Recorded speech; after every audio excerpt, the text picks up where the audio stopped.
Hello there, I'm Barbara Serra. You're at the Listening Post.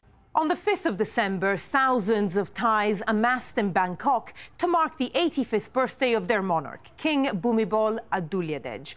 The royal family is an institution of great symbolic power in Thailand, so much so that there's a 100-year-old law that makes it a criminal offence to say or write anything that can be deemed offensive about the members of the royal family. It's known as Article 112, the lese majeste law. Now, in the past 6 years, this piece of legislation has become one of the most potent tools in Thailand's politics. Before 2006, there were about 5 or 6 lese majeste cases a year. In 2010, that number grew to 478. The Listening Post's Minachi Ravi now on Thailand's lese majeste problem. The protests are still very intense here.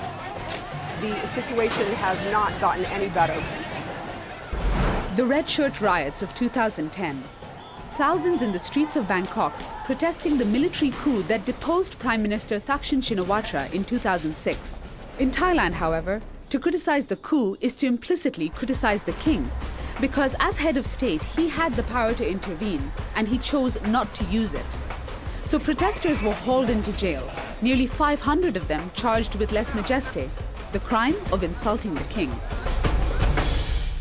Since the coup in 2006, there have been hundreds of lese majeste cases. The critics of the law say that since then, it really has been about stifling criticism of the coup and those who were behind it. Lese majeste is being used in the king's name as a political tool in political conflicts. In fact, I would go further than that and say that the king is being used by various political factions. The law itself states that nobody can defame, insult, or threaten the monarch, queen, heir apparent, or regent. The problem is that neither defamation, insult, or even threat are clearly defined in the law. So this loose language effectively has allowed for the abuse of these laws.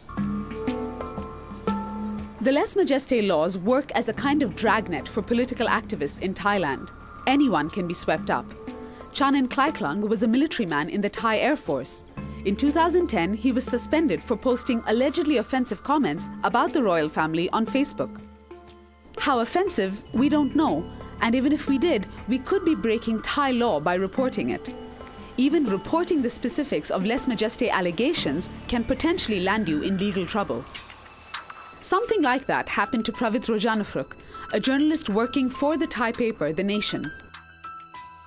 Rojanafruk wrote about the need to reform the lese majeste laws and found himself in an interrogation room with the police. His articles were taken offline, and although there were no formal charges, it was the kind of case that creates a climate of fear. There are many implications for the media when it comes to reporting about the royal family and about the lese majeste laws. If someone is convicted of insulting the royal family under the lese majeste laws, we cannot report what that person did in the first place to be arrested for those crimes. And one of the implications of that is that the public don't really know the boundaries of what they can and can't say. The line changes all the time. And that's something about lese majeste. You can never tell whether you're committing lese majeste or not. For example, I am in exile in Britain because I wrote an anti-coup d'etat book criticising the 2006 military coup. Supporters of the law say lese majeste has been misunderstood. We spoke to Tulsiti Somwong, who heads a pro-royal family political party called the Multicolored Group. The objective, Article 112, is to protect the beloved king. Its objective is to protect the peace of the society, not to stop the freedom of expression. They may say that it's a political tool, but in fact it's not. It's just the ordinary people that love and would like to protect their beloved king. Those who disagree with that point of view say not only is Article 112, the lese majeste law, difficult enough to deal with in its original form, but what happened in 2007 made it worse. It was the passing of the Computer Crimes Act. It took the lese majeste law and applied it to the online world. The 2007 Computer Crime Act is arguably some of the most draconian legislation in the world governing the internet. It effectively has given the authorities a new tool to pursue and punish any anti-monarchy sentiment that is published online. And authorities have used this law with a vengeance. In particular, the executive editor of an online website known as Prachathai, Shiranut Premchaiporn, she was charged for comments that were posted anonymously to her website's web board. I didn't expect it will happen. The Computer Crime Act is a new law, and there are the limit understanding about technologies. There are limit understanding about how this law will be enforced.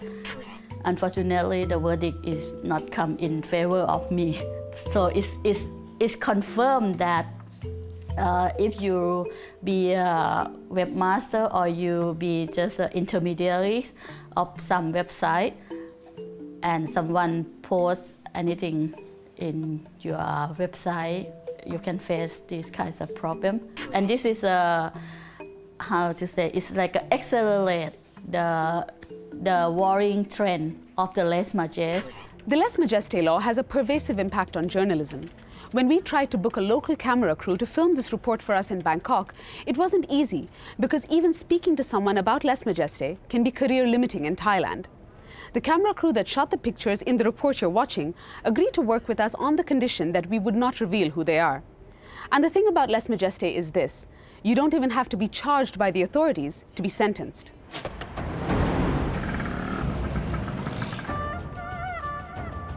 Any Thai citizen can file lese majeste charges against any other Thai citizen for something they may have said in a restaurant or mumbled in a movie theater. The royal family, through the Constitution, are not allowed to file these cases themselves, so it is incumbent upon the government to follow up these cases. The problem beyond that is that everyone in the chain, the police who investigate the allegation, the lawyers involved, the judges in the courts, feel obliged to push the cases through because they fear that if they don't push this through and convict the people, then they too will be accused of being disloyal to the monarchy. This is a law which is exact opposite to freedom of speech. It cannot be reformed. The prison terms are outrageous. People at the moment are in prison for 20 years for making statements. It's actually a law which protects dictatorship. You have to abolish lese majeste. And whether or not Thailand has a monarchy or not is another matter.